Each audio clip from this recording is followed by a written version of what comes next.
Have you ever found yourself stuck in your head, having the same negative thoughts over and over? Me too. So let's talk about 3 types of anxiety-driven negative thought patterns, and then 3 methods we can use to overcome them. I'm Sarah from Terra Vita, and recently I visited Lake Michigan on a windy day, and I thought it was the perfect analogy for how anxiety takes over in our minds. At least that's how it felt for me when my anxiety was at its worst. It felt like huge waves. We tend to have anxiety-driven thinking when we're faced with an issue. It reinforces our self-defeating beliefs and can even increase our physical anxiety and stress. The technical term for this is cognitive distortion. These are the stories in our heads that we believe are reality.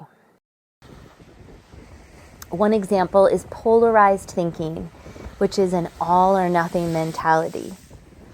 This little seagull will be our teacher today. It's like he decides to give up flying because of one windy day. You might miss a day in your fitness routine and then give it up for months. Another cognitive distortion is emotional reasoning. Your feelings are the truth. The story in your head is the only reality. Back to our seagull friend.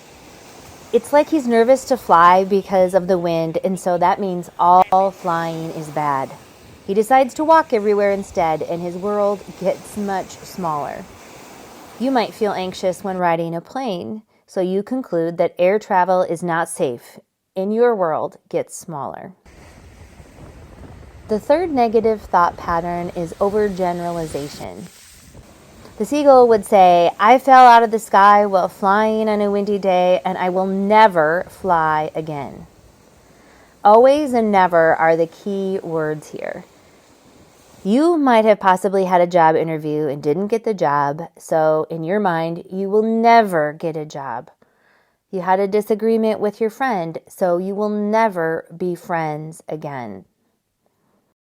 As I was editing this, I realized that there was a point in my mental health journey that I couldn't or wouldn't be able to take the advice I'm about to give because my anxiety symptoms felt so big and overwhelming.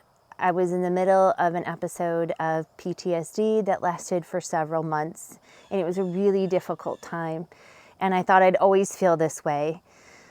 But someone I love very much would tell me, you're going to get better. It's not always going to feel like this. And at the time, I couldn't see that. It felt impossible. But it gave me this little shred of hope to say, okay, I trust that he's right and I won't always be this way. So if you're at that point in your mental health journey, I want you to know that it can get better and it will get better. You just have to develop your own set of tools to manage, and that could be therapy, medication, exercise, breathing, art. Whatever these things look like for you, you'll develop them and you will get better. And so these are just a few tools that will help you. So I want to say I see you and you can do it. Don't give up. So now tell yourself any of these stories in your head. When we get stuck in our own thoughts, we believe them. But we are not our thoughts, so we need to stop giving them power over us. We can write a new story. So here's 3 ways I've learned to reframe my negative thought patterns. The first one is we have to recognize that we're having these cognitive distortions. When you find yourself ruminating or thinking the same thought over and over repeatedly throughout the day, it's called rumination. So recognize that thought. And so once you're aware that, oh, wow, I keep thinking this thought, you can name it. Oh, that's an overgeneralization. Oh, that's an all or nothing mentality.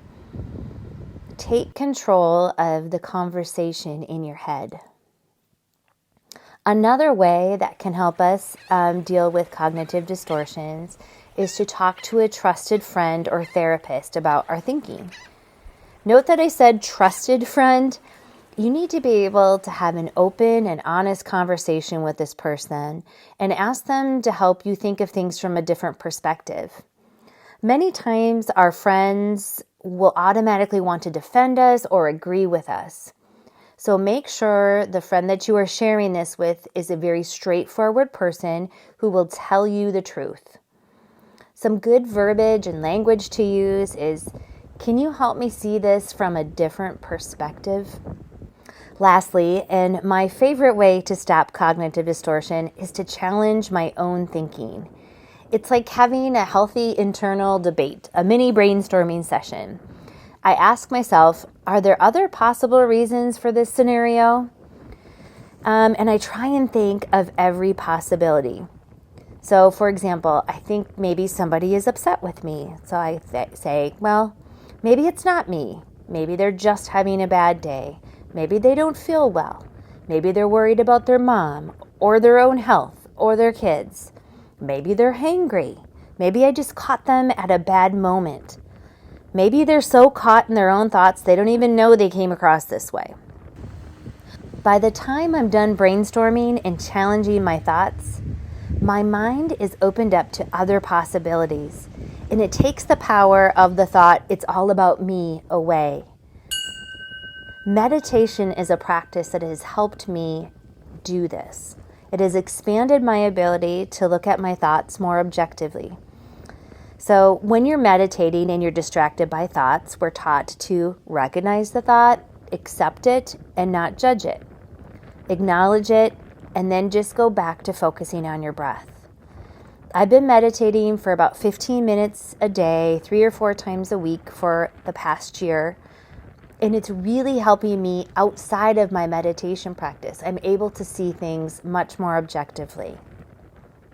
You can shift your thinking too and take control of your own cognitive distortions. We all want to be more calm and peaceful, and learning to control your thoughts will help you be that way. If you want to understand your anxiety and what is happening in your body, I recommend you watch our anxiety playlist.